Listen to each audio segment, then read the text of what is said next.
खुद को जमहूरियत का चैंपियन कहने वाले, उसको ये नज़र नहीं आया कि उसकी नाक के नीचे औरतों के साथ कितना जुल्म और जबर हो रहा है। मणिपुर के एक गाँव के अंदर औरतों के साथ, 2 औरतों के साथ एक ग्रुप, लड़कों के ग्रुप ने बेहुरमती की, उनको नंगा किया, उनको पूरी सड़कों पर घुमाया और उनके साथ ज़्यादती की।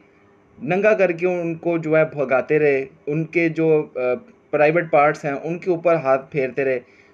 इस मोदी को इतना नज़र नहीं आया कि जब उनके साथ ये ज़ुल्म हो रहा था उनको इंसाफ दिलाता। बाहर के टूर कर रहा है और बाहर के मुल्कों में फिर रहा है, और जो उनका जो मीडिया जो जिसको उन्होंने ख़रीदा हुआ है वो भी किसी किस्म की आवाज़ जो है वो नहीं उठा रहा।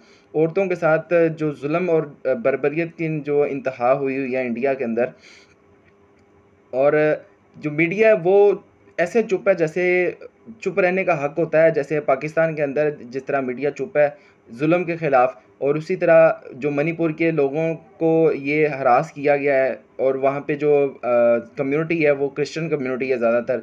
तो मोदी को शर्म आनी चाहिए, अपने आप को जो जमहूरियत का चैंपियन कहता है।